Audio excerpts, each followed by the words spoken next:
वासना निशेष नासती निज शांती उल्हासे. त्याची बघा ते काय सांगितलं, तेने वासना निशेष नासती. तिच्या जे शरीरातील जे शरीर करायचे त्या शरीरात थांबलं जाते आणि निज शांती उल्हासे. त्याच्या जीवनामध्ये एक निज शांती प्राप्त होते, एक समाधान प्राप्त होते. वासना नासण्याला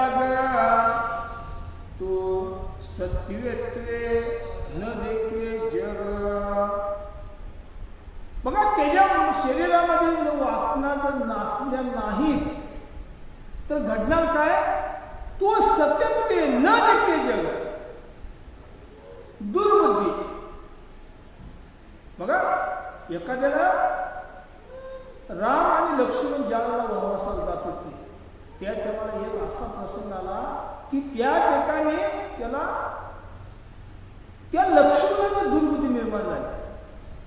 आता आहाराचा विषय, पण एक उदाहरण जागेचं सुद्धा सांगतो. त्या जागेमध्ये एक काळ असा होऊन गेला की तिथे घन युद्ध झालं आणि त्या युद्धाचा परिणाम असं झाला होता की तो लक्ष्मणाची दुर्बुद्धी निर्माण झाली आणि लक्ष्मण म्हणू लागला, अरे मी माझी बायका पण कुठं राहिली, मी आलो कुठं भावाची सेवा करायला. म्हणजे त्याला घुसमटल्यासारखं व्हावं लागलं, त्याला तो नकारार्थी विचार करू लागलेला आहे. पण ज्या कामाला ती जागा बदलली त्या कामाला त्याच्या लक्षात आलं, त्या रामाला ओळखलं होतं आणि ह्या जागेचा परिणाम त्यामुळे हा लक्ष्मण वेड्यानं करू लागला. मग कसं सात्विक आहार, बघा प्रत्येक ह्याला सात्विक आहार, चांगल्या गोष्टी आहार केले त्याचे तुझ्या बुद्धिमत्तेवर सुद्धा परिणाम होणार आहे. वासना नासल्या निलागा तो सत्वेत्वे न देखे जग. आहार जर नीट नाही खाल्ला, सात्विक आहार त्याला नाही मिळाला, दुसरंच काय ते खाऊ लागला तर त्याला बघण्याचा दृष्टिकोन सुद्धा त्याचा जगाकडे बदलला. कारण जगाकडे काय बघायचं आहे, सगळीकडे त्या भगवंताचा अंश आहे, भगवंताचं अस्तित्व आहे.